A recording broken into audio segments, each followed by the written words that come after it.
what the oath rod can do. The sun sat on the horizon, perfectly silhouetting the white tower in the distance, but the cold of the previous night seemed to be deepening, and dark gray clouds marching across the sky threatened a snowfall. Winter was diminishing, yet it had clung past when spring should have begun, loosening its hold fitfully. The noises of morning penetrated Egwene's tent, isolated as it was from everything around it. The camp seemed to vibrate. Laborers would be bringing in water from the wells and extra measures of firewood and charcoal in carts. Serving women would be fetching sisters' breakfasts, and novices in the second sitting scurrying to theirs, those in the first and third to classes.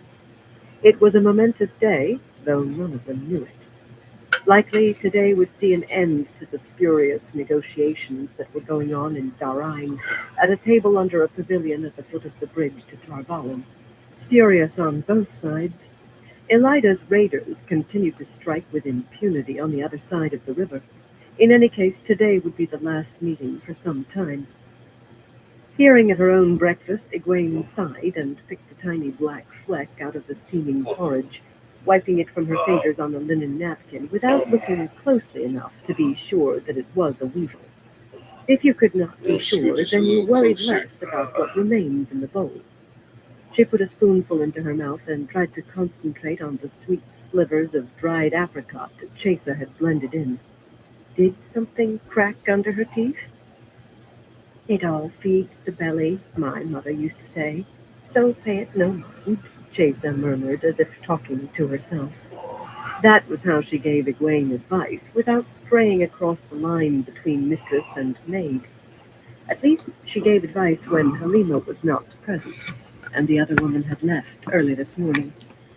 Chesa was sitting on one of the clothing chests in case Egwene wanted something or needed an errand run, but now and then her eyes strayed to the pile of garments that were to go to the washwomen today. She never minded darning or mending in front of Egwene, but in her book sorting laundry would have been stepping over that line. Smoothing the grimace from her face, Egwene was about to tell the woman to go get her own breakfast. Chesa considered eating before Egwene finished another transgression. But before she could open her mouth, Nisao pushed into the tent, surrounded by the glow of Saidar. As the entry flaps fell, Egwene caught a glimpse of Sarin, Nisao's bald, black-bearded stump of a warder, waiting outside. The small sister's cowl was down, carefully arranged on her shoulders so the yellow velvet lining showed, yet she was clutching her cloak as though she felt the cold intensely. Hey, Fire, how you She said nothing, just gave Chesa a sharp look. Chesa waited for Egwene's nod, gathered her own cloak, and scurried out. She might not be able to see the light of the power, but she knew when Egwene wanted privacy. Chiron Stang is dead, Misal said without preamble. Her face was smooth, her voice steady and chill. Short enough to make Egwene feel tall, she stood as though straining for an extra inch. Yeah. Misal did not usually do that. Yeah, Seven sisters had already tested for resonance before I got there. There is no doubt she was killed using Saidin. Her neck was broken, shattered, as if her head had been wrenched around full circle. At least it was quick. Yusao drew a deep, unsteady breath, then realized what she had done and pulled herself up even straighter. Her warder is primed for murder. Someone gave him an herbal concoction to put him to sleep, but he will be trouble to handle once he wakes. She did not put the usual dismissive yellow twist on the mention of herbs, a measure of her upset, no matter how calm her face was. Egwene set her spoon down on the tiny table and leaned back. Suddenly her chair did not feel comfortable anymore. Now the next best after Liana was Boda Coffin, a novice. She tried not to think of what else Boda was. With the extra days of practice, Boda could do the work almost as well as Chiron could have. Almost. She did not mention that, though. Misao knew some secrets, but not all. Anaya and now Chiron both blew Aja. Do you know of any other link between them? Misao shook her head. Anaya had been Aes Sedai 50 or 60 years when Chiron came to the towers, I recall. Perhaps they had mutual acquaintances. I just don't know, Mother. Now she sounded tired, and her shoulders slumped a little.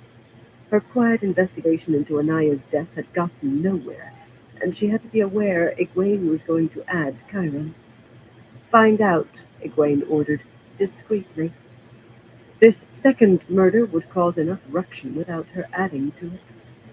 For a moment she studied the other woman.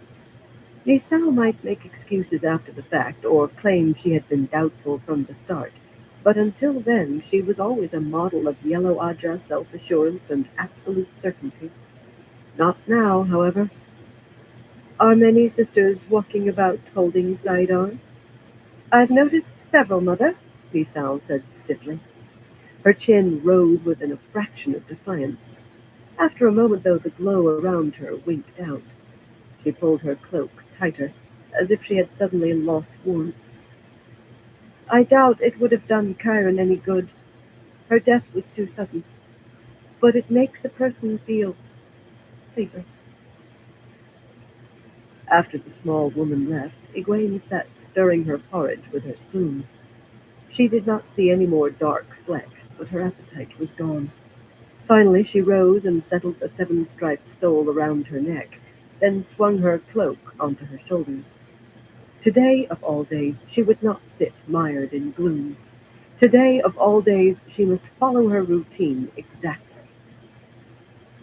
Outside, high-wheeled carts trundled along the frozen ruts of the camp streets, filled with big water barrels or piles of split firewood and sacks of charcoal, the drivers and the fellows riding behind alike enveloped in their cloaks against the cold. As usual, families of novices hurried along the wooden walkways, usually managing to make their courtesies to passing Aes Sedai without slowing. Failure in the proper respects to a sister could earn a switching, but so could tardiness, and teachers were generally less tolerant than Aes Sedai encountered in passing, who at least might make allowances for why a novice went rushing by. The white-clad women still leapt out of the way at sight of the striped stole hanging from Egwene's cowl, of course, but she refused to let her mood be soured any more than it already was by novices curtsying in the street, slipping and sliding on the ice-hard ground, and sometimes almost falling on their faces before their cousins could grab them. Cousin was what members of the same family had taken to calling one another, and somehow that seemed to tie them closer together, as if they really were related, and close cousins at that. What did sour her mood were the few Aes Sedai she saw out and about, gliding along the walkways through ripples of curtsies. There were no more than a dozen or so between her tent and the Amelin's study, but 3 out of every 4 were wrapped in the light of the power as well as cloaks. They walked in pairs more often than not, followed by any warders they had. They seemed watchful, too, enveloped in Saidar or not, cowls swiveling constantly as they scanned everyone in sight. It minded her of the time spotted fever had struck Emmons Field, and everyone walked around clutching brandy-soaked handkerchiefs to their noses. Doral Barron, the wisdom then, had said that would help stave it off, clutching their handkerchiefs and watching one another to see who would be the next to break out in spots and fall over. 11 people died before the fever ran its course, but it was a month after the last person fell sick before anyone was willing to put those handkerchiefs away. For a long time she had associated the smell of brandy with fear. She could almost smell it now. 2 sisters had been murdered in their midst by a man who could channel, not to mention apparently being able to come very shows. Fear was running through the Aes Sedai faster than spotted fever ever could. The tent she used as a study was already warm when she arrived, the brazier giving off a scent of roses. The mirrored stand lamps and table lamp were lit. Her routine was well known. Hanging her cloak on the cloak rack in the corner, she took her seat behind the writing table, automatically catching the unsteady chair leg that always tried to fold. All she had to do was follow routine. Tomorrow she could announce what had been done. Her first visitor was a shock, perhaps the last woman she expected to walk into the tent. Theodrin was a willowy, apple-cheeked blonde, a copper-skinned Damani with a stubborn set to her mouth. Once she had always looked ready to smile. She glided across the worn carpets, close enough for the fringe of her shawl to brush the writing table. As she made a very formal curtsy, Egwene extended her left hand so the woman could kiss her great serpent ring. Formality must be met with formality. Ramanda wishes to know if she can meet with you today, Mother, the slender Brown said. Softly, but there was a stubbornness buried in her tone, too. Tell her at any time she chooses, daughter, Egwene replied carefully. Theodrin offered another curtsy without changing expression. As the Brown moved to leave, one of the accepted brushed by her into the tent, pushing back her banded white hood. Imara was a thin woman, and as small as Misao. It seemed a strong wind might blow her away, yet she had a very firm hand with the novices given into her care, firmer than many sisters. But then she was hard on herself, and a novice's life was supposed to be hard. Imara's gray eyes rolled to the fringe on Theodrin's shawl, and her mouth twisted into a scornful grin before she smoothed it away to spread her snowy banded skirts for Egwene. Bright spots of color flamed on Theodrin's cheeks. Egwene slapped a hand down on the table hard enough to rattle the stone inkwell and the sand jar. Have you forgotten how to be courteous to an Aes Sedai child? She said sharply. Imara went pale. The Amelin did have a reputation, after all, and hastily made an even deeper curtsy for Theodrin, who acknowledged it with a wooden nod before gliding from the tent a good deal more swiftly than she had entered. What Imara stammered out, in an Ilianer accent made thicker by nerves, was a request from Lilane to meet with the Amerlin. Ramonda and Lilane had been much less formal once, appearing unannounced and whenever they wished, but the declaration of war on Elida had changed a great deal. Not everything, but enough to go on with. Egwene returned the same reply to Lilane that she had to Ramonda, though in a more clipped tone, and Imara almost fell over, making her curtsy, and practically ran out of the tent. One more nail fastening together the legend of Egwene Alvir, the Amerlin seat who made Sorela Bagand look like a goose-down pillow. As soon as the accepted was gone, Egwene raised her hand and frowned at what it had covered. The folded square of paper that Theodrin had deposited on the table, while kissing her ring. Her frown deepened when she opened it. The script that covered the small page managed to flow while being precise, but there was an ink blot on one edge. Theodrin was very neat. Perhaps she was trying to conform to the general view of Browns. Ramonda has sent 2 sisters to travel to Cairhien and investigate some tale that has the yellow sitters buzzing. I don't know what the rumor is, Mother, but I will find out. I heard one of them mention Nynaeve, not as if she were in Cairhien, but as if the rumor was somehow connected to her. The fool woman had even signed her name. What is that, Mother? Egwene gave a start of surprise and barely caught the folding chair leg before it dropped her onto the carpets. She refocused her scowl on Swan, who stood just inside the entry flaps with her blue-fringed shawl on her arms and her leather folders pressed to her breasts. The blue-eyed woman's eyebrows raised slightly at Egwene's startlement. Here, Egwene said irritably, thrusting the paper at her. This was no time to be jumping and twitching. You know about Chiron? Of course she must, but Egwene still said, Have you made the necessary changes? Necessary changes? Light. She sounded as pompous as Ramonda. She was on edge. Only at the last did she think to embrace Saidar and weave a ward against eavesdropping. Only after the ward was in place did she think that today might not be the best time for anyone to think she had private matters to discuss with Swan. Swan was not on edge. She had weathered storms, and managed to recover from drowning, some might say. Today was only a little windy to her. No need until we know for sure about the boats, Mother, she replied calmly, setting her folders on the table and neatly squaring them between the inkwell and the sand jar. The less time Boda has to think about it, the less chance she'll panic. Calm as a pond. Even 2 murdered sisters could not ruffle Swan, or sending a novice of only a few months to replace one of them. A frown creased her forehead as she read the note then. First Phaelane goes into hiding, she growled at the paper, and now Theodrin brings this to you instead of to me. That fool girl has less brains than a fisher bird. You'd think she wants someone to find out she's keeping an eye on Ramonda for you.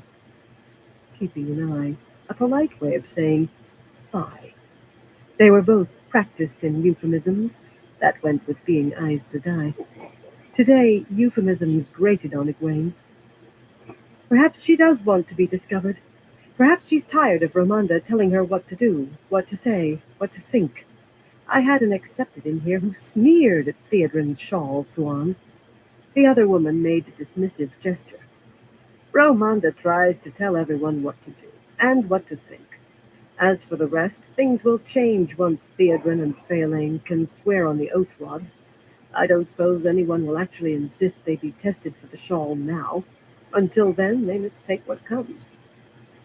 That isn't good enough, Swan. Egwene managed to keep her tone level, but it took an effort. She had at least suspected what she was letting those two in for when she told them to attach themselves to Ramonda and Lilane. She had needed to know what the sitters were scheming at, and still needed to know, yet she had a duty to them. They had been the first to swear fealty to her, and of their own free will. Besides which, much of what's said about Theodrin and Phaelane can be said of me, too. If accepted can show them disrespect, well, she had no fear of that. The sisters were another matter, especially the sitters. Swan, I have no hope at all of uniting the tower if I die, doubt me. Swan snorted forcefully. Mother, by now even Lilane and Ramonda know you're the Amelin seat in truth, whether or not they'll admit it. That pair wouldn't have fallen in line with Diana Ahriman. I think they're beginning to see you as another Adarna nor a Govna. That's as may be, Egwene said dryly. Diana was considered the White Tower's savior after Von Wynn's disaster with Arthur Hawkwing. Edarna was believed to have been the most politically skilled woman ever to hold the staff and stole. Both had been very strong Amerlins.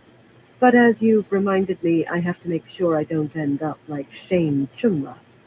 Shane had begun as a strong Amerlin, firmly in charge of the tower and the hall, and ended as a puppet, doing exactly as she was told. Swan nodded in approval and agreement. She really was teaching Egwene the tower's history, and she often brought up Amerlins who had misstepped fatally, including herself. This is another matter, though, she muttered, tapping the note against her fingers. When I lay my hands on Theodrin, I'll make her wish she was a novice, and Phaelane. If they think they can shirk off now, I swear I'll gut the pair of them like grunters on the dock.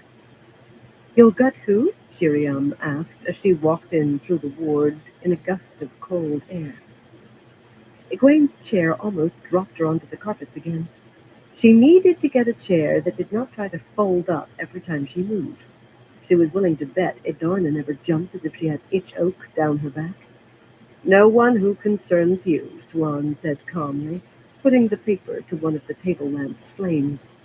It burned quickly, right to her fingertips, and then she mashed it out between her hands and brushed the ash away. Only Egwene, Swan, and Lyanna knew the truth of Phaelane and Theodrin, and the two sisters themselves, of course, though there was a great deal neither of them knew either. Shiriam accepted the rebuff with equanimity. The fire-haired woman seemed to have recovered completely from her collapse in the hall. At least, she had recovered her outer dignity for the most part. Watching Swan burn the note, her tilted green eyes might have tightened a little, and she did touch the narrow blue stole hanging from her shoulders as if to remind herself that it was there. She did not have to accept Swan's orders. Putting her keeper in that position had seemed too harsh to Egwene in the end, but Shiriam knew very well that Swan had no need to accept her orders either, which had to gall her now that Swan stood so far beneath her in the tower. Knowing there were secrets she was not privy to had to gall her as well. Shiriam would have to live with it, though. She also had brought a paper, which she laid on the table in front of Egwene. I met Tiana on the way here, Mother, and told her I'd give this to you. This was the day's report on runaways. though those no longer came every day or even every week, since the novices had been organized into families. Cousins supported one another through frustrations and tears, and managed to talk one another out of the worst mistakes, like running away. There was only one name on the page, Nicola Treehill. Egwene sighed and set the paper down. She would have thought Nicola's need for learning would have kept her feet still, no matter how frustrated the woman grew, and yet she could not say she was sorry to see the end of her. Nicola was conniving and unscrupulous, willing to try blackmail or whatever else she thought would advance her. Very likely she had had help. Arena would not have balked at stealing horses for the pair of them to flee. Abruptly the date beside the name caught her eye. Two dates, actually, marked as questions. Months were seldom named, much less days numbered, except in official documents and treaties.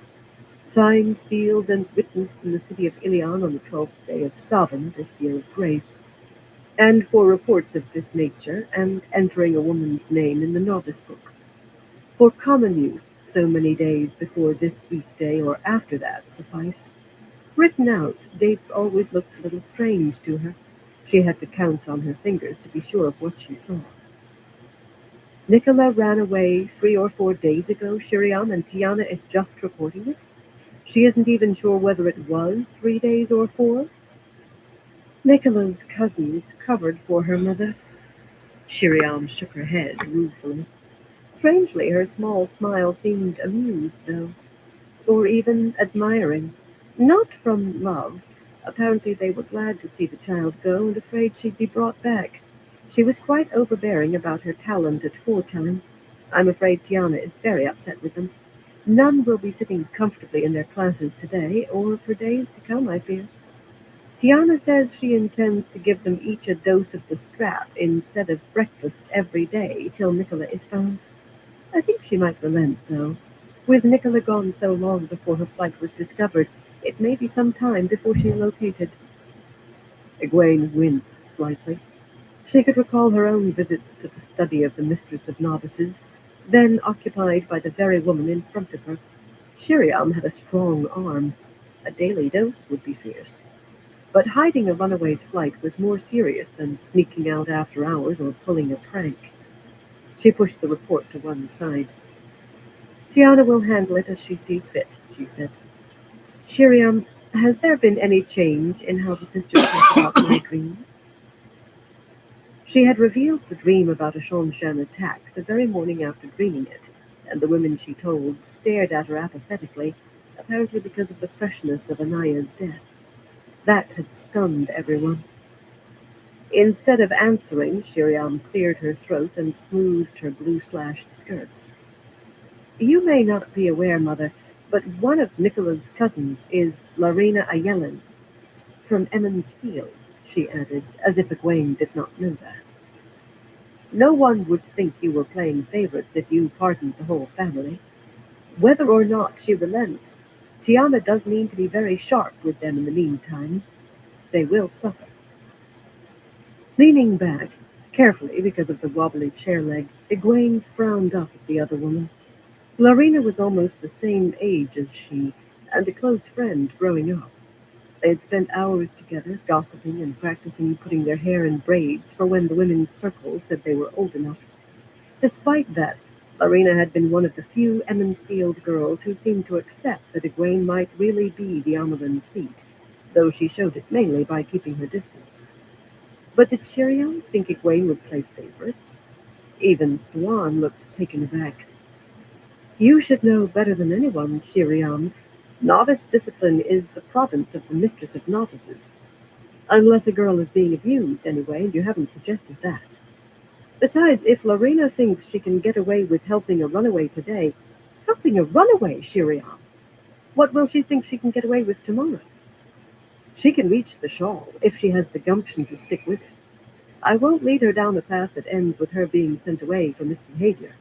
Now, what are they saying about my dream? Shiriam's tilted green eyes blinked, and she glanced at Swan. Light. The woman thought Egwene was being hard because Swan was present, because Swan might carry tales. She should know better. She had been the mistress of novices. The attitude among the sisters' mother, Shiriam said finally, is still that the Shonshan are 1,000 miles away, they don't know how to travel, and if they start marching on Tarvalin, we'll learn of it before they're within 200 leagues. Swan muttered something under her breath that sounded vile, but not surprised. Egwene wanted to curse too. Worries over Anaya's murder had had nothing to do with the sisters' apathy. They did not believe that Egwene was a dreamer. Anaya had been sure, but Anaya was dead. Swan and Liana believed, yet neither stood high enough now to be listened to with more than impatient politeness, if that. And it was quite clear that Shiriam did not believe. She obeyed My her day oath of wasn't too fealty as bad. I can't scrupulously as complain Egwene too had much. wished for, but you could not order someone to believe. They only mouthed what you told them, and nothing changed. When Shiriam left, Egwene found herself wondering what had brought the woman in the first place. Could it have been just to point out that Larina was going to be punished? Surely not. But she had said nothing else, apart from answering Egwene's questions. Shortly Mirel arrived, followed closely by Morvran.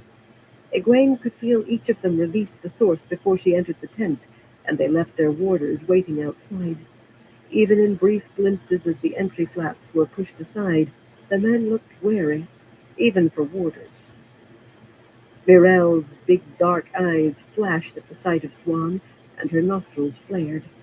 Morvran's round face remained smooth as polished stone, but she brushed her dark brown skirts with both hands, as if wiping something off. Perhaps it was unconscious. Unlike Shiriam, they did have to accept Swan's orders, and neither liked that at all. It was not that Egwene wanted to grind their noses, but she trusted Swan, and oaths or no oaths, she did not entirely trust them. Not to the degree she did Swan. Besides, there were times it was inconvenient, if not impossible, for her to tell the sisters sworn to her what she wanted done. Swan could carry messages, and this way Egwene could be sure they were obeyed. She asked about talk of her dreams straight away, but unsurprisingly their stories were the same as Shiriam's. The Shanshan were far off. There would be plenty of warning should that change. The story had been the same for a good week and a half. Worse. It might be different if Anaya were alive, Morvran said, balancing atop one of the rickety stools in front of the writing table. In spite of her bulk, she did it easily and gracefully. Anaya had a reputation for arcane knowledge. I always thought she should have chosen Brown myself. If she said you were a dreamer, her teeth clicked shut at a sharp look from Egwene. Mirel suddenly took an interest in warming her hands at the brazier. Neither of them believed either.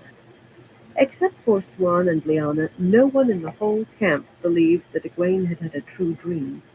Varylin had taken over the talks in Darine, deftly pushing Bayanin into a lesser role, and she offered constant excuses as to why she could not pass on a warning at just this moment. Perhaps in a few days, when the talks were going more smoothly. As if they were ever anything other than sisters talking in circles, without saying a word that might send the other side away offended. No one at all but Swan and Liana, she thought they believed. Mirel turned from the brazier as if steeling herself to put a hand on the coals. Mother, I've been thinking about the day Shadar Logoth was destroyed. She broke off and turned back to the brazier as a long-faced woman in deep blue entered the tent, carrying a three-legged stool painted in bright spirals. Maigan was beautiful, with large eyes and full lips, but she seemed elongated somehow. She was not that Ow! tall, but even her hands seemed long. She gave Morvern a cool nod and Oh, that pointedly fucking ignored hurt. Mirel. I brought my own seat today, Mother, she said, making as much of a curtsy as she could with the stool in one hand. Yours are rather unsteady, if I may say so. It had come as no surprise that Anaya's death meant the Blue Aja would name someone else to Egwene's advisory council, but she had hoped for the best when she learned who it was to be. Maigan had been one of Swan's allies when Swan was Amelin. Do you mind if I send Swan for tea, Mother? Maigan said as she settled onto her stool. You really should have a novice or accepted to run Give me a errands, but sec, Swan everyone. will do. The novices have their classes, daughter, Egwene replied, and even with the arrangement of families, the accepted hardly have time for their own studies. Besides which, she would have to send a novice or accepted to stand in the cold any time she wanted to speak to someone in privacy. Hard on one who would not yet have been taught how to ignore heat or cold, and a flag planted outside the tent telling everyone there might be something worth eavesdropping on. Swan, will you please bring us some tea? I'm sure we could all do with a hot cup. Megan raised a long-fingered hand as Swan started for the entrance. I have a jar of mint honey in my tent, she said imperiously. Fetch that, and mind you don't filch any. I remember you used to have a sweet tooth. Hurry now. Megan had been an ally. Now she was one of the many sisters who blamed Swan for breaking the White Tower. As you say, Megan, Swan replied in a meek voice, and even bent her knees slightly before she hurried out. And she did hurry. Megan stood as high as Mirel or Morvran, and there were no orders or oaths of fealty to protect her Bang my troops. head on The this long-faced ball woman right gave a here. small, satisfied nod. Swan had had to beg to be accepted back into the Blue Aja, and rumor had it that Yeah, Megan had definitely been need the to most start something like insistent that. on the begging. Morvran made her excuses to leave behind Swan, perhaps meaning to catch her up for some reason, but Mirel took one of the stools and engaged in a competition with Megan. Who could ignore the other most completely? Egwene did not understand the animosity between the two women. Sometimes people just disliked one another. In any case, it did not make for conversation. Hurt my back, Egwene hurt took my the head. opportunity to leaf through the pages in Swan's folders, but she could not concentrate on rumors out of Ilion and innuendos out of Cairhien. There seemed nothing to account for Theodrin's claim of a tale that had set the yellow sitters buzzing. Swan would have said something if she had known. Megan and Narelle stared at her as if watching her turn over sheets of paper was the most interesting activity in the world. She would have sent them both away, but she wanted to find out what Narelle had been thinking about the day Shadar Logoth had been scooped out of the earth. She could not send one away without sending both. Drat the pair of them. When Swan returned with a wooden tray holding a silver teapot and porcelain cups, and Megan's white glazed honey jar, she was followed into the tent by a soldier in plate and mail armor, a young Shienarn with his hair shaved off except for a topknot. Young, but not young. Ragan's dark cheek carried a puckered white scar from an arrow, and his face was hard, in the way only the face of a man who lived with death every hour could be hard. As Swan distributed teacups, he bowed, one hand holding a moon-crested helmet on his hip, the other on his sword hilt. Nothing in his expression said he had ever met her before. Honor to serve, mother, he said formally. Lord Bryn sent me. He said to tell you that it seems the raiders may have crossed to this side of the river last night with Aes Sedai. Lord Bryn is doubling the patrols. He advises that sisters stay close to the camp to avoid incidents. May I be excused, mother? Swan said suddenly, with the slightly abashed sound of a woman who found herself with an urgent need for the jakes. Yes, yes, Egwene said, as impatiently as she could manage, and barely waited for the other woman to dash out of the tent before going on. Tell Lord Bryn that Aes Sedai go where they wish, when they wish. She snapped her mouth shut before she could call him Ragan, but that only served to make her seem severe. She hoped it did. I will tell him, mother, he replied, making another bow. Heart and soul to serve. Megan smiled faintly as he departed. She deprecated soldiers. Warders were good and necessary. Soldiers made messes for others to clean up, in her opinion. But she did favor anything that seemed to indicate a wedge between Egwene and Gareth Bryn. Or perhaps better to say that Lilane favored. In this, Megan was Lilane's woman to her toenails. Mirel merely looked puzzled. She knew that Egwene got on well with Lord Gareth. Egwene got up and poured herself a cup of tea, and took a touch of Megan's honey. Her hands were quite steady. The boots were in place. In a few hours, Liana would gather Boda and ride well away from the camp before explaining what they were going to do. Larina must take the punishment she had earned, and Boda must do what needed doing. Egwene had been younger than Boda when she was set to hunt Black Sisters.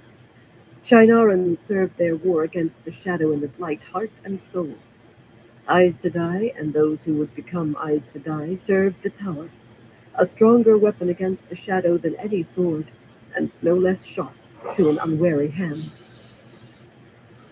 When Romanda arrived, with Theodrin to hold open the entry flap for her, the gray-haired Yellow made a very exact curtsy, neither a fraction more nor less than propriety required from sitter to Amelin. They were not in the hall now. If the Amelin was only first among equals there, she was a little more in her own study, even for Romanda.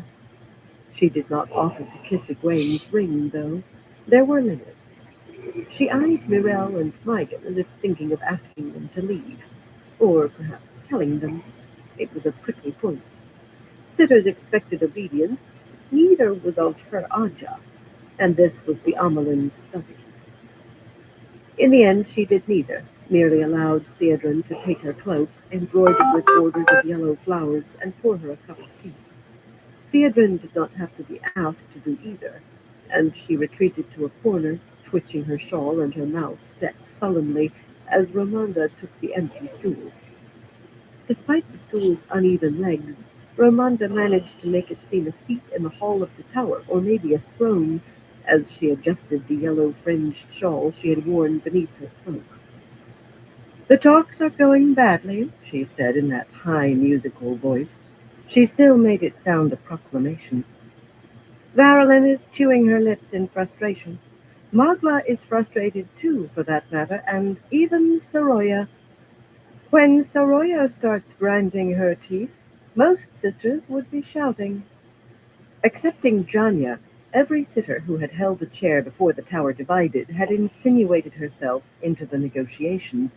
They were talking with women they had known in the hall back then, after all. Bayanin was nearly reduced to running errands. Romanda touched the tea to her lips, then held the cup out to one side on its dish without saying a word. Theodrin darted from the corner to take the cup over to the tray, adding honey before she returned the cup to the sitter and herself to the corner. Romanda tasted the tea again and nodded in approval. Theodrin's face colored. "The talks will go as they go," Egwene said carefully. Romanda had opposed any sort of negotiations, spurious or not, and she knew what was to happen tonight. Keeping the hall in the dark about that had seemed a needless slap in the face. The tight bun on the back of Romanda's head bobbed as she nodded. "They have shown us one thing already. Elida won't allow the sitters speaking for her to budge an inch. She is dug into the tower like a rat in a wall. The only way to flush her is to send ferrets in after her." Mirel made a sound in her throat, earning a surprised glance from Mygan. Romanda's eyes remained steady on Egwene's. "Elida will be removed, one way or another," Egwene said calmly, setting her teacup down on its dish. Her hand did not shake. What had the women learned? How?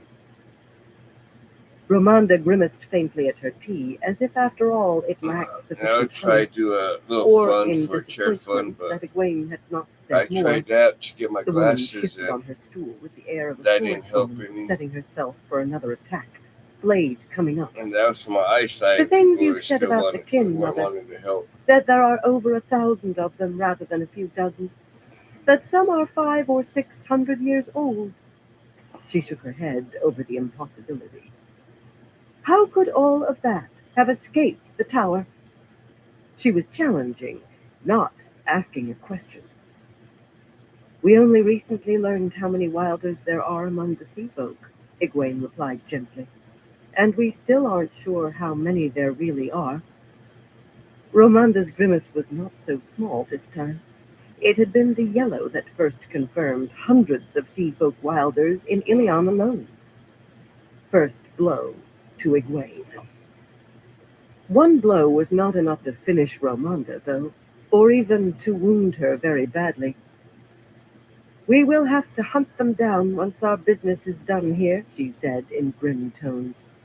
Letting a few dozen remain in Ebudar and Tarvalon just to help us trace runaways was one thing, but we cannot allow 1,000 wilders to remain organized.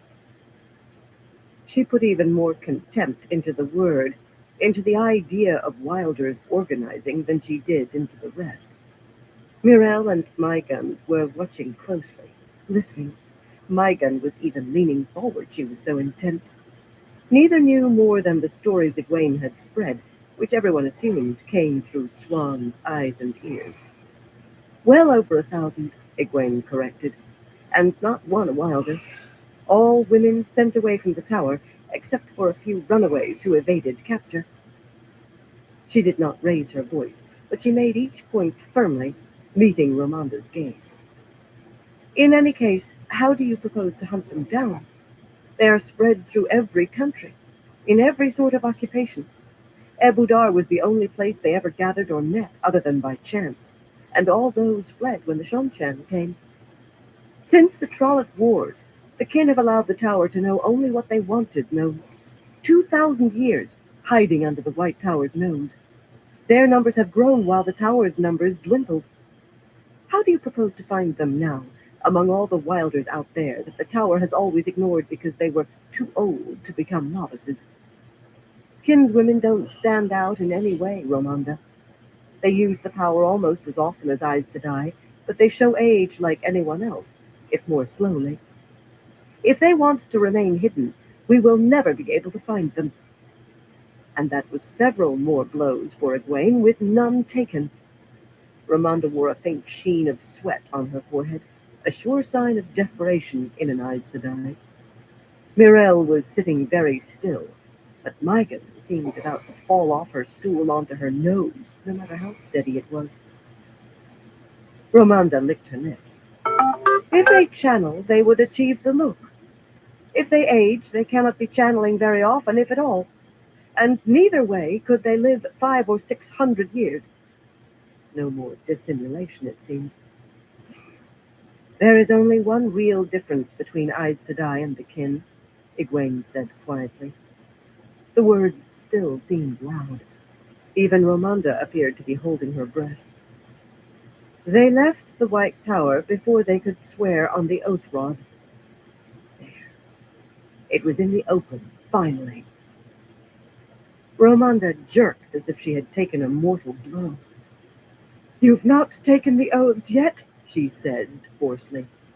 Do you mean to abandon them? To ask sisters to abandon them? Mirel or Mygon gasped, perhaps both. No, Egwene said sharply. The 3 oaths are what make us Aes Sedai, and I will swear on the oath rod as soon as it is ours. Drawing a deep breath, she modulated her tone. But she leaned toward the other woman, too, trying to draw her in, to include her, to convince her. She almost stretched out a hand. As it is, sisters retire to spend their last years in quiet, Romanda. Wouldn't it be better if those were not their last years? If sisters retired into the kin, they could tie the kin to the tower. There would be no need for a futile hunt then. She had gone this far, she might as well go the last step. The oath rod can unbind as well as bind. Mygon thudded to the carpets on her knees and scrambled up, brushing at her skirts as indignantly as if she had been pushed. Mirel's olive face looked a little pale. Moving slowly, Romanda set her teacup on the edge of the writing table and stood, drawing her shawl around her. Expressionless, she stood staring down at Egwene, while Theodrin settled her yellow-embroidered cloak on her shoulders, fastened the golden pin, and arranged the folds as carefully as any lady's maid. Only then did Romanda speak, in a voice like stone. When I was a little girl, I dreamed of becoming Aes Sedai. From the day I reached the White Tower, I tried to live as an Aes Sedai. I have lived as Aes Sedai, and I will die as Aes Sedai. This cannot be allowed. She turned smoothly to go, but she knocked over the stool she had been sitting on, apparently without noticing. Theodrin hurried out after her, with concern on her face, oddly enough. Mother? Mirelle drew a deep breath, fingers plucking at her deep green skirts. Mother, are you really suggesting? She trailed off, apparently unable to say it. Megan sat on her stool as though forcing herself not to lean forward again. I have laid out the facts, Egwene said calmly. Any decision will be the Hall's. Tell me, daughter, would you choose to die when you could live and continue to serve the tower? The green sister and the blue exchanged glances, and realized what they had done and snapped back to ignoring one another. Neither answered, but Egwene could almost see the thoughts churning behind their eyes. After a few moments, she got up and set the stool back upright. Even that failed to rouse them further than perfunctory apologies for making her see to that herself. Then they lapsed into silent reflection. She tried to return to the pages in Swan's folders. The stalemate at the Stone of Tyr was dragging on, and no one admitted to any idea of how it would end. But not long after Ramonda's departure, Lelaine arrived. Unlike Ramonda, the slender blue sitter was alone and poured her own tea. Settling onto the empty stool, she tossed her fur-lined cloak back over both shoulders and let it hang from a silver cloak pin set with large sapphires. She wore her shawl, too. Sitters usually did.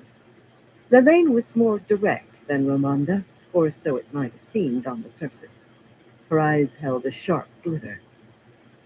Chiron's death put another crimp in the chances of making any sort of agreement with the Black Tower, she murmured over her teacup, inhaling the fumes.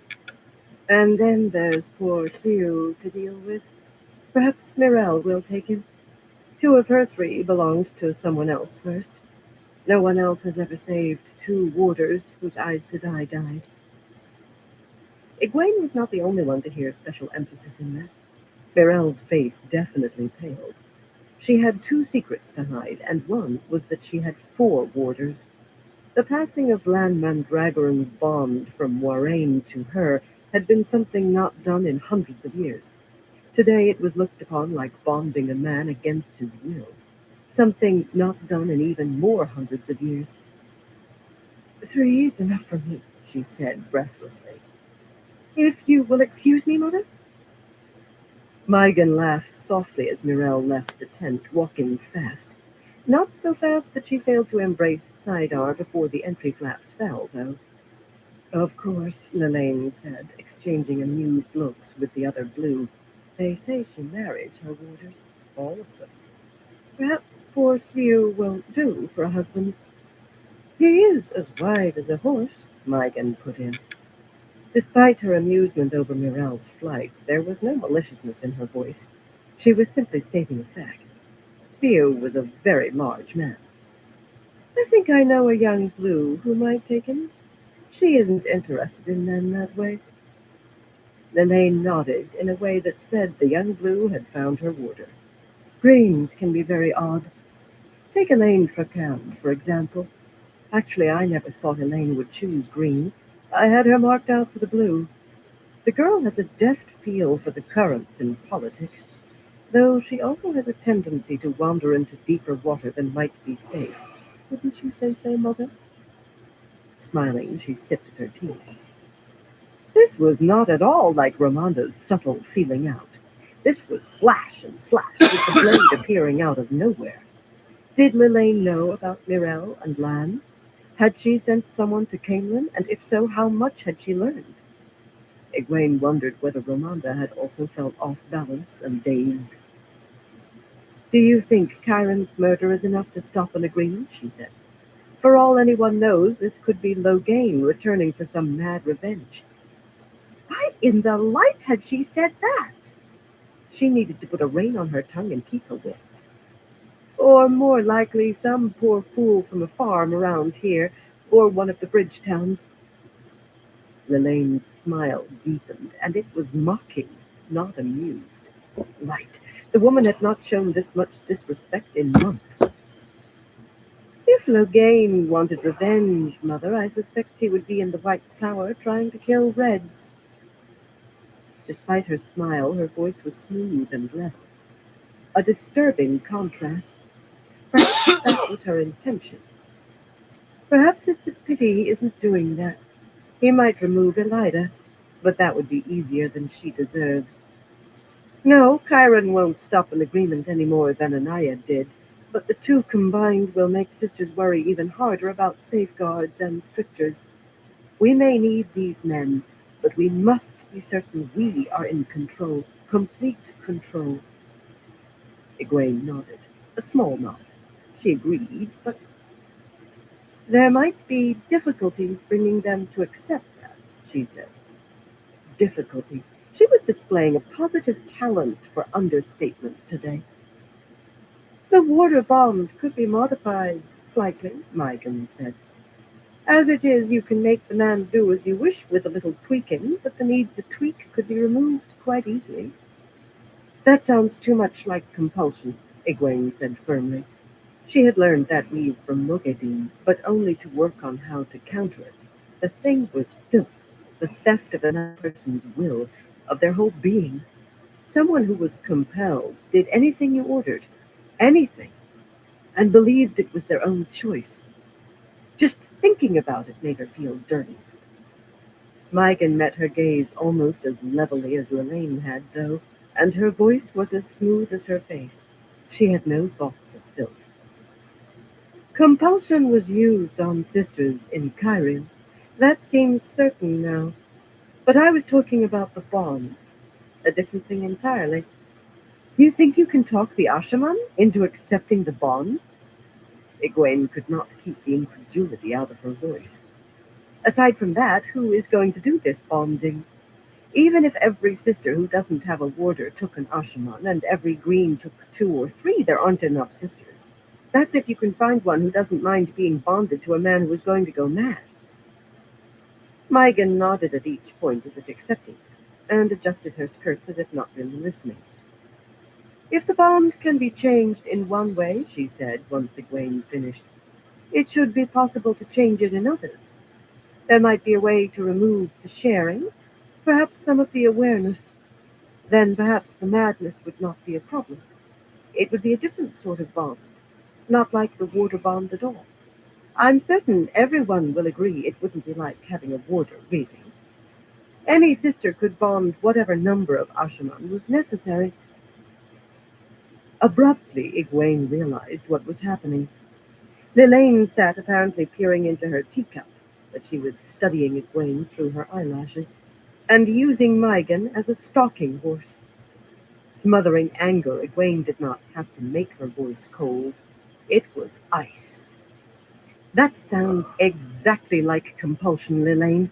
It is compulsion, and no twisting of words will make it anything else. I will point that out to anyone else who suggests this, and I will order the birch for anyone who does more than suggest. Compulsion is banned, and it will remain banned. As you say, Lelaine replied, which might have meant anything at all. What came next was more pointed. The White Tower makes mistakes upon occasion. It is impossible to live or move without making mistakes, but we live and we go on. And if we sometimes need to conceal our mistakes whenever possible, we rectify them, even when it is painful. Putting her cup back on the tray, she left with Mygon at her heels. Mygon embraced the source before she left the tent. Lelaine did not. For a time, Egwene concentrated on keeping her breathing steady. She performed "The River Contained by the Bank." Lelaine had not quite said that Egwene Alvir as Amelin was a mistake that might have to be rectified, but she had come very close. At midday, Chesa brought Egwene's meal on another wooden tray, warm, crusty bread with only one or two suspiciously dark flecks, and lentil stew with slivers of tough turnip and woody carrot, and bits of something that might have been goat. One spoonful was all Egwene could get down. It was not Lelaine that troubled her. Lelaine had threatened her before. if not since she made it clear that she was the Amerlin and not a puppet. Instead of eating, she stared at Tiana's report lying to the side of the table. Nicola might not have gained the shawl in spite of her potential, but the tower had long experience in taking mule-headed, fault-ridden women and turning them into confident Aes Sedai. Larina had a bright future ahead of her, but she had to learn to obey the rules before she could begin learning which could be broken and when. The White Tower was good at teaching both things, but the first always came first. Boda's future would be brilliant. Her potential almost equaled Egwene's. But Aes Sedai, accepted or novice, the tower required you to do what was needed for the tower. Aes Sedai, accepted, novice, or Amerlin. Chesa was voluble in her disappointment when she returned to find the tray almost untouched, especially after she had found the practically There's one down. untouched breakfast. Egwene considered claiming an upset stomach and rejected it. After Chase's tea worked on her headaches, at least for a few days, until they returned fiercer than ever and every night, the plump woman had turned out to have a collection of herbal remedies for every ill, purchased from every peddler with a glib tongue and each viler tasting than the last. She had a way of looking so downhearted when you would not drink the awful mixtures that you found yourself swallowing them just to keep her from worrying. Sometimes, surprisingly, they worked, but they were never anything Egwene wanted to put in her mouth. She sent Chesa away with the tray and a promise to eat later. No doubt Chesa would present a supper big enough to stuff a goose. She felt like smiling at the thought. Chesa would stand over her, wringing her hands till she ate every bite. But her eyes fell back on Tiana's report. Nicola, Larina, and Boda. The White Tower was a strict task, mistress. Unless the tower is at war by consensus of the hall, the Amerlin shall not. But the tower was at war. She did not know how long she sat staring at that piece of paper with one name on it, but when Swan returned she had made up her mind. A strict task mistress who never played favorites. Have Liana and Boda gone? She asked. At least 2 hours ago, Mother. Liana had to deliver Boda and then ride down river. Egwene nodded. These have Daishar saddled. No. Some people recognized the Amerlin's horse by this time. Too many.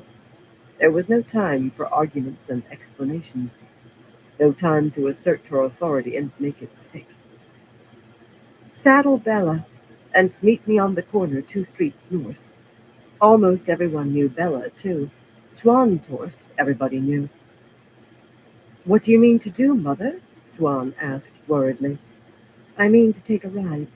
And Swan, tell no one. She caught the other woman's eyes, held them with her own.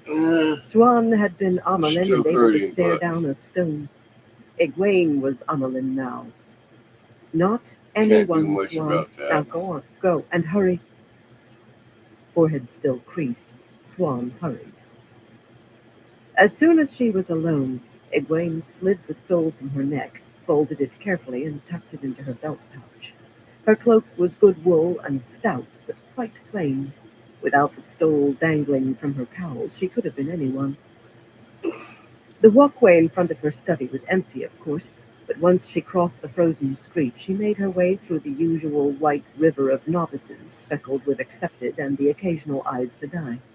The novices bent knees to her without slowing, the accepted offered curtsies as she passed, once they saw that the skirts beneath her cloak were not banded white, and the Aes Sedai glided along with their own faces hidden by their cowls. If any noticed that she was not followed by a warder, well, a number of sisters lacked warders, and not everyone was surrounded by the glowing nimbus of Saidar, just most. 2 streets from her study, she stopped at the edge of the wooden walkway, facing away from the stream of hurrying women. She tried not to fret. The sun set halfway down toward the horizon in the west, a golden ball stabbed by the broken peak of Dragon Mount. The mountain's shadow already stretched across the camp, casting the tempting evening dimness. At last Swan appeared, mounted on Bella. The shaggy little mare walked sure-footed on the slick street, but Swan clung to reins and saddle as if she were afraid of falling off. Maybe she was. Swan was one of the worst riders Egwene had ever seen. When she scrambled down from the saddle in a flurry of skirts and muttered curses, she looked relieved to have escaped with her life. Bella whickered at Egwene in recognition. Tugging her disarrayed cowl back into place, Swan opened her mouth too, but Egwene held up a warning hand before the other woman could speak. She could see the word mother forming on Swan's lips, and likely it would have been loud enough to be heard 50 paces off. Tell no one, Egwene said softly, and no notes or hints either. That should cover everything. Keep Chaser company till I get back. I don't want her worried. Swan gave a reluctant nod. Her mouth almost looked sullen. Egwene suspected she had been wise to add notes and hints. Leaving the one-time Amerlin seat looking like a sulky girl, she climbed smoothly into Bella's saddle. She had to walk the stout mare at first because of the frozen ruts in the camp streets, and because everyone would wonder if they saw Swan riding Bella at anything faster than a walk. She tried to ride like Swan, swaying uncertainly, clinging to the saddle's tall pommel with one hand and sometimes both. It made her feel as if she were about to fall off too. Bella twisted her head around to look at her. She knew who was on her back, and she knew Egwene rode better than this. Egwene continued to imitate Swan and tried not to think about where the sun stood, all the way out of the camp beyond the rows of wagons until the first trees hid her from tents and wagons. Then she bent over the pommel to press her face into Bella's mane. You carried me away from the two rivers, she whispered. Can you run as fast now? Straightening, she dug in her heels. Bella could not gallop like Daishar, but her sturdy legs churned through the snow. She had been a cart horse once, not a racer or war horse, but she gave what she had, stretching out her neck as bravely as Daishar ever could. Bella raced, and the sun slid slower as if the sky had suddenly become greased. Egwene lay low in the saddle and urged the mare on. A race with the sun that Egwene knew she could not win. But even if she could not beat the sun, there was still time. She thumped her heels in time with Bella's hooves, and Bella ran. Twilight rolled over them and then darkness before Egwene saw the moon glinting on the water of the Aranon. Still time. It was almost the spot where she had sat Daishar with Gareth, watching the river ship slide toward Tarvalon. Reining Bella in, she listened. Stillness, and then a muffled curse. The quiet grunts and scrapes of men dragging a heavy burden across the snow and trying for silence. She turned Bella through the trees toward the sounds. Shadows stirred, and she heard the soft whisper of steel sliding from the scabbards. Then a man muttered, not far enough under his breath, I know that pony. It's one of the sisters. The one they say used to be Amerlin. She doesn't look it to me. No older'n the one they say's Amerlin now. Bella is not a pony, Egwene said crisply. Take me to Boda Cotham. A dozen men coalesced out of the night shadows among the trees, surrounding her and Bella. They all seemed to think she was Swan, but that was all right. To them, Aes Sedai was Aes Sedai, and they guided her to where Boda was sitting a horse, not much taller than Bella, and holding a dark cloak around her. Her dress was dark, too. White would have stood out tonight. Boda recognized Bella, too, and reached out to scratch the mare's ear fondly when Egwene rode up beside her. You're staying ashore, Egwene said quietly. You can go back with me when it's done. Boda jerked her hand back as if stung at the sound of Egwene's voice. Why? She said, not quite a demand. She had learned that much, at least. I can do this. Liana said I explained it to me, and I can do it. I know you can, but not as well as I can. Not yet. That seemed too much like a criticism that the other woman had not earned. I am the Amelin seat, Boda. Some decisions only I can make, and some things I shouldn't ask a novice to do when I can do them better. Perhaps that was not a great deal milder, but she could not explain about Larina and Nicola, or the price the White Tower demanded of all its daughters. The Amelin could not explain the one to a novice, and a novice was not ready to learn about the other. Even in the night, the set of Boda's shoulders said she did not understand, but she had learned not to argue with Aes Sedai, too, just as she had learned that Egwene was Aes Sedai. The rest she would learn eventually. The tower could take all the time it needed to teach her.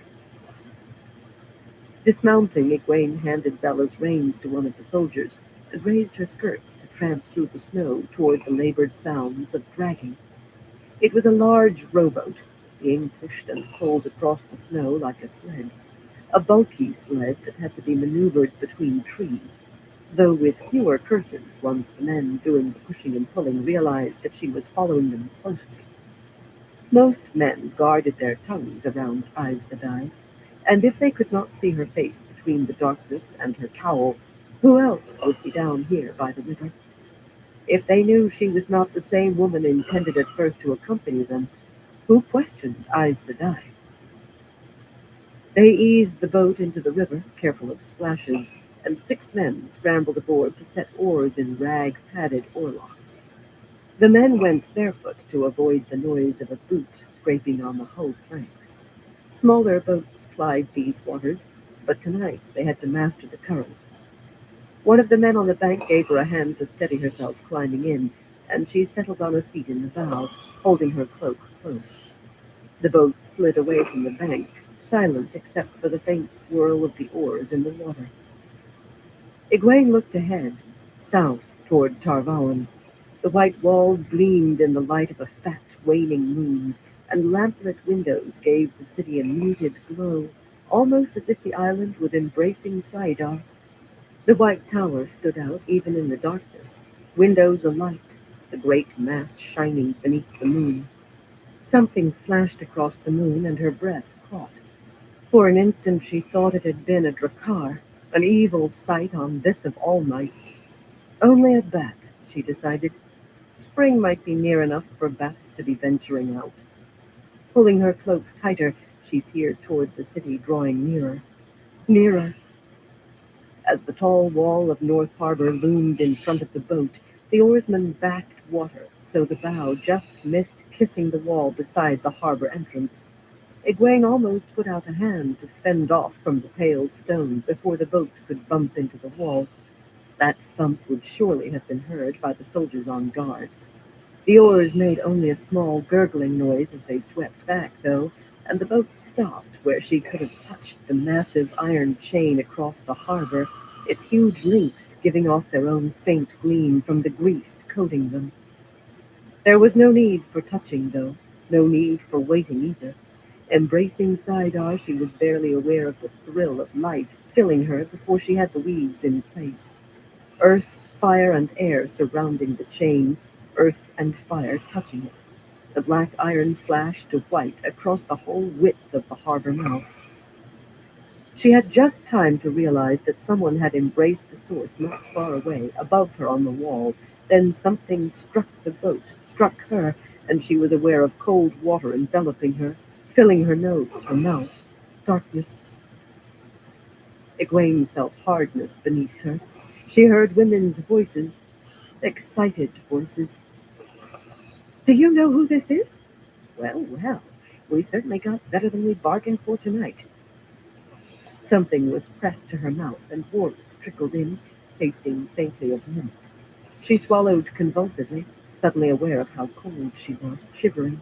Her eyes flickered open, and fastened on the face of the woman holding her head and a cup. Lanterns held by soldiers crowding around gave light enough for her to make out the face clearly. An ageless face. She was inside North Harbor. That's it, girl, the Aes Sedai said encouragingly. Drink it all down. A strong dose for now. Egwene tried to push the cup away, tried to embrace Saidar, but she could feel herself sliding back down into darkness. They had been waiting for her. She had been betrayed. But by whom? Epilogue. An answer. Rand stared out of the window at the steady rain falling out of a gray sky. Another storm done out of the spine of the world, the Dragon Wall. He thought spring must be coming. Spring always came, eventually. Earlier here in Tyr than back home, it should be, though there seemed little sign of it. Lightning forked silver blue across the sky, and long moments passed before the peal of thunder. Distant lightning. The wounds in his side ached, like the herons branded into his palms ached after all this time. Sometimes pain is all that lets you know you're alive, Luke's heron whispered, but Rand ignored the voice in his head. The door creaked open behind him, and he looked over his shoulder at the man who came into the sitting room. Bashir was wearing a short gray silk coat, a rich shimmering coat, and he had the baton of the Marshal General of Saldaia, an ivory rod tipped with a golden wolf's head, tucked behind his belt next to his scabbarded sword. His turned-down boots had been waxed till they shone. Rand tried not to let his relief show. They had been gone long enough. Well, he said. The Shan are amenable, Bashir replied. Crazy as loons, but amenable. They require a meeting with you in person, though. The Marshal General of Saldaia isn't the Dragon Reborn. With this lady Suroth? Bashir shook his head. Apparently a member of their royal family has arrived. Suroth wants you to meet someone called the Daughter of the Nine Moons. Thunder rolled again for distant lightning.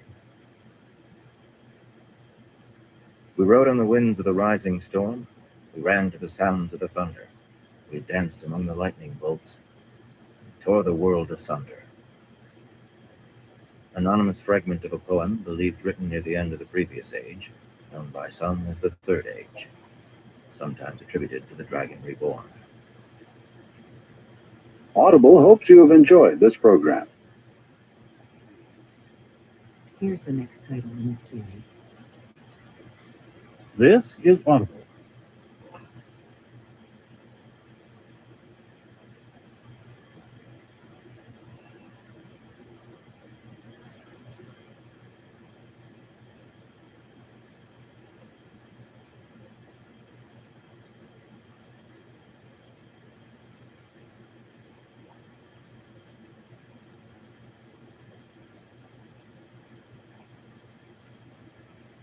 Yeah, book ended.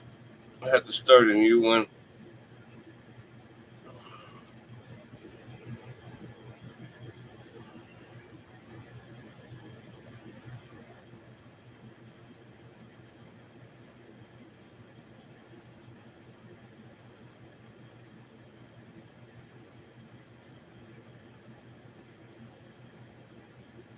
Do I really have...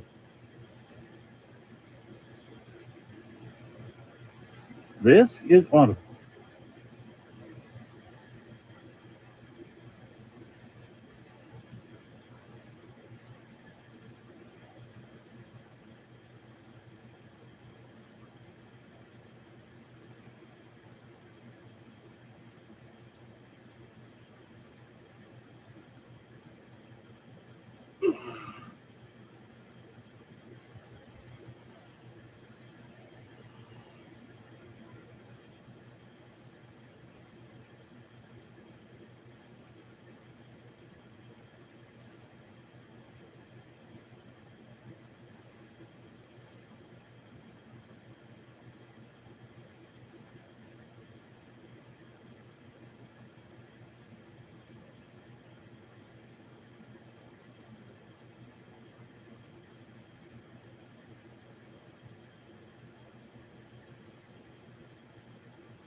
Probably find something just to put on for right now.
Her sneeze very nearly took her shoes off.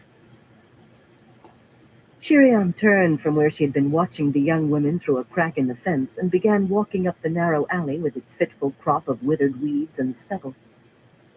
I regret that, considering Nynaeve's words and her tone, and Elaine's, the wretched child. She added, somewhat. Carlinia sneered. She was very good at that. Do you want to tell Accepted what fewer than 24 Aes Sedai know? Her mouth clicked shut at a sharp look from Shiriam. There are ears where we least expect them, Shiriam said softly. Those girls are right about one thing, Morvran said. Althor turns my bowels to water. What options are left to us with him? Shiriam was not sure they had not long since run out of options. Chapter 16. Tellings of the Wheel. With the dragon scepter across his knees, Rand lounged on the dragon throne. Or made a show of lounging, at least. Thrones were not made for relaxation. This one least of all, it seemed. But that was only part of the difficulty. Sensing Alana was part too, for all that it nudged at him constantly. If he told the maidens, they would... No, I could even think of that. He had frightened her enough to keep her at bay. She had made no effort to enter the inner city. He would know if she did. Now, for the moment, Alana was less of a problem than the inadequate seat cushion. Despite the silver-worked blue coat buttoned to its collar, the heat did not reach him. He really was getting the way of Taim's trip. But if pure impatience had produced sweat, he would have dripped as if just climbing out of a river. Keeping cool presented no problem at all. Keeping still did. He intended to give Elaine an Andor whole and unharmed. And this morning would be the first real step to that, if they ever came. And in addition, the tall, bony man standing before the throne said in a near monotone, 1,423 refugees from Murundi, 567 from Altara, and 109 from Ilion.